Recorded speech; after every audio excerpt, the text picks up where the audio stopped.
চারিদিকে ঘন জঙ্গল আর পাহাড়, সব দিক শান্ত, কিন্তু সেই নীরবতার মাঝখানে কোথাও যেন লুকিয়ে আছে এক ভয়াবহ মৃত্যু।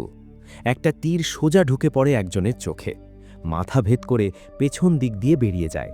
দেখা যায় কিছু বিকৃত চেহারার মানুষ মানুষের মাংস কেটে কেটে এমনভাবে খাচ্ছে যেন এটাই ওদের প্রতিদিনের খাবার। একটা মেয়ে গাছের ডালে ঝুলেছিল, পিছন থেকেই কুদালের আঘাতে তার শরীরটা নিচে পড়ে যায়, শুধু মাথাটা সেই গাছের ডালে আটকে থাকে। কাউকে আবার এখানে জ্যান্ত পুড়িয়ে খাওয়া হয়। তাদের হাত থেকে বাঁচতে সাধারণ মানুষ কিভাবে লড়াই করে সেটা ভাবাও যায় না। হ্যালো, আপনারা দেখছেন মুভি গল্প বাংলা, আর আজকে আপনারা দেখতে চলেছেন রং টার্ন মুভি এক্সপ্লেনেশন। গল্পের শুরুতেই আমরা দেখি তানিয়া আর আকাশ নামের দুজন ট্রেকার পাহাড়ে চড়ছে। আকাশ অনেকটা উপরে উঠে গেলেও তানিয়া নিচে দড়ি বেয়ে উঠছে।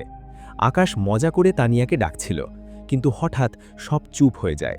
তানিয়া নিচ থেকে আকাশের কোনো সাড়া পায় না। সে যখন ওপরের দিকে তাকায়, দেখে আকাশের গলার নলি কেউ কেটে দিয়েছে এবং ওপর থেকে তার তাজা রক্ত তানিয়ার মুখে এসে পড়ছে। তানিয়া আতঙ্কে পাথর হয়ে যায়। ঠিক তখনই এক বিকৃত দর্শন হাত আকাশকে পাহাড়ের খাঁজ থেকে নিচে ফেলে দেয়। তানিয়া বুঝতে পারে এখানে সে একা নয়। সে দ্রুত নিচে নামার চেষ্টা করলে দেখে তার সেফটি রোপ অর্থাৎ দড়িটাকেও ওপর থেকে টেনে ধরছে। সে কোনো মতে দড়ি কেটে নিচে লাফ দেয় এবং দৌড়াতে শুরু করে, কিন্তু জঙ্গলের মাঝে পাতা এক বিশাল লোহার দাঁতওয়ালা ট্র্যাপে তার পা আটকে যায়। তার হাড় ভেঙে যাওয়ার শব্দ স্পষ্ট শোনা যায়। এরপর এক অন্ধকার অবয়ব তাকে টেনে হিঁচড়ে নিয়ে যায়। তানিয়ার আর্তনাদ এই গহীন জঙ্গলেই হারিয়ে যায়। এবার দৃশ্য পাল্টায়। আমাদের প্রধান চরিত্র অয়ন একজন মেডিকেল স্টুডেন্ট। সে তার ইন্টার্নশিপের জন্য খুব তাড়াহুড়ো করে গাড়ি চালিয়ে যাচ্ছিল, কিন্তু হাইওয়েতে এক ভয়াবহ ট্রাফিক জ্যামে সে ফেঁসে যায়। তার হাতে সময় খুব কম। অয়ন তার ফোনের ম্যাপ চেক করার চেষ্টা করে, কিন্তু জঙ্গলের গভীরে কোনো নেটওয়ার্ক ছিল না। সে রাস্তার পাশে একটি পুরনো গ্যাস স্টেশনে থামে। সেখানকার পরিবেশ ছিল খুবই রহস্যময়। বৃদ্ধ দোকানদারকে দেখে মনে হচ্ছিল সে কিছু একটা লুকোনোর চেষ্টা করছে। সে অয়নকে ওদিকে না যাওয়ার পরামর্শ দিলেও অয়ন তাড়াহুড়ো করে স্টেশনের দেয়ালে টাঙানো একটি হাতে আঁকা ম্যাপ দেখে শর্টকাট রাস্তা ধরে নেয়। রাস্তাটা ছিল একদমই কাঁচা আর চারিদিকে বড় বড় গাছ। অয়ন গাড়ি চালাতে চালাতে যখন ম্যাপটা দেখছিল, তখনই রাস্তার মাঝখানে একটি মৃত পশুর দেহ দেখে সে চমকে যায়। ব্রেক কষার আগেই রাস্তার পাশে দাঁড়িয়ে থাকা একটি বড় জিপ গাড়ির সাথে তার জোরালো সংঘর্ষ হয়। অয়নের গাড়িটা প্রায় দুমড়ে মুচড়ে যায়। সেই জিপে ছিল 5 জন বন্ধু: রিয়া, নীল, সায়ান, ঈশা আর রাজ। তারা সবাই মিলে ক্যাম্পিং করতে বেরিয়েছিল। নীল আর সায়ান খুব রেগে গেলেও অয়ন তাদের পরিস্থিতি বোঝানোর চেষ্টা করে। তারা লক্ষ্য করে তাদের জিপের চাকাগুলো পাংচার হয়েছে সাধারণ কোনো কাঁটায় নয়, বরং মানুষের তৈরি ধারালো কাঁটাতারের ফাঁদে। এটা যে পরিকল্পিত ছিল তা তারা বুঝতে শুরু করে। যেহেতু কারোর ফোনেই সিগন্যাল ছিল না, তাই তারা সিদ্ধান্ত নেয় বনের ভেতরে কোনো বাড়ি বা জনবসতি খোঁজার।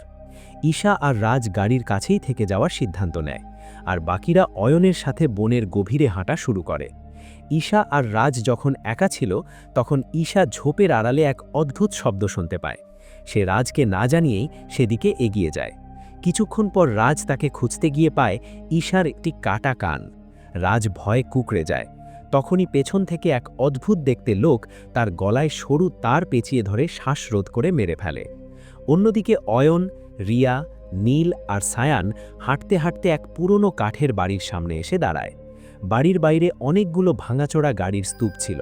তারা সাহায্য পাওয়ার আশায় ভেতরে ঢুকে, কিন্তু ভেতরে ঢুকেই তারা বীভৎস সব দৃশ্য দেখতে পায়। টেবিলের ওপর রাখা মাংসে তখনও মাছি উঠছে।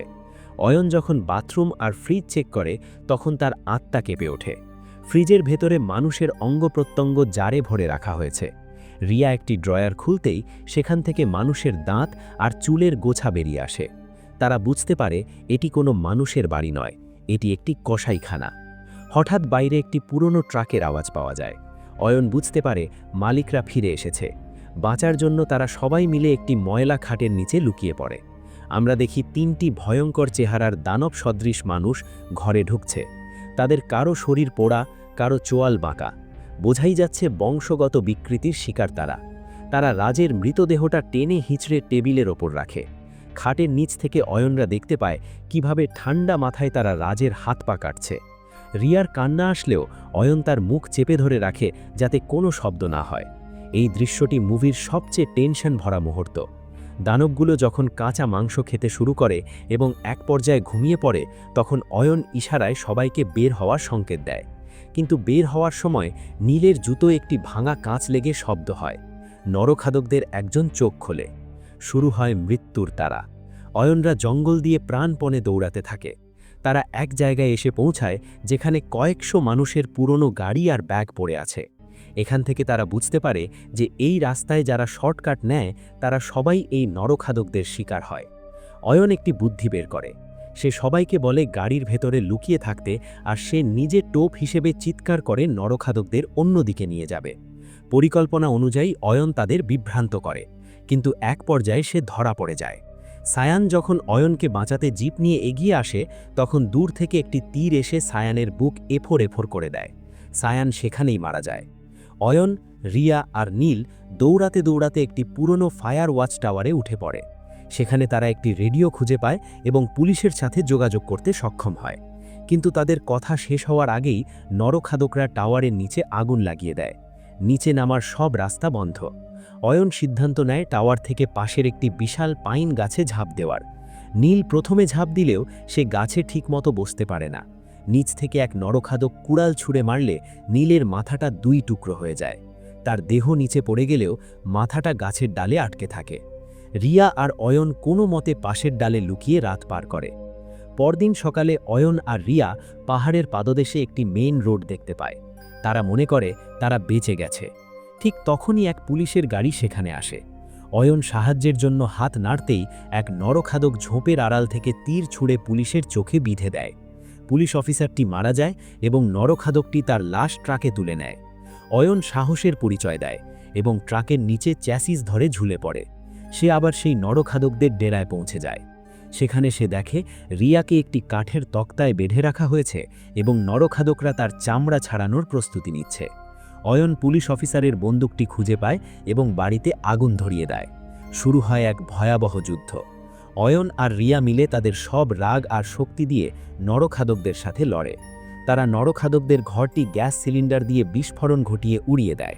সবশেষে অয়ন আর রিয়া সেই রহস্যময় গ্যাস স্টেশনে ফিরে আসে এবং সেই শয়তান বৃদ্ধের চোখের সামনেই ম্যাপটি ছিঁড়ে আগুনে পুড়িয়ে দেয়। তারা বৃদ্ধকে সতর্ক করে চলে যায়। মুভির শেষ দৃশ্যে দেখা যায় ধ্বংসস্তূপের মধ্য থেকে সেই কুখ্যাত ৩ আঙুলওয়ালা নরখাদকটি অক্ষত অবস্থায় বেরিয়ে আসছে এবং একটি পৈশাচিক হাসি দিচ্ছে। এই হাসি দেখেই এই মুভিটি শেষ করা হয়। তবে এই গল্প এখানেই শেষ নয়। আপনি কি চান এর পরের পার্ট জানতে? তাহলে কমেন্টে লিখুন পার্ট 2। তাহলে পরের পার্ট নিয়ে আসব এই চ্যানেলে। ভিডিও ভালো লাগলে লাইক আর শেয়ার করুন। আর মনে রাখবেন, অচেনা জঙ্গলের পথে ভুল করেও ঢুকবেন না।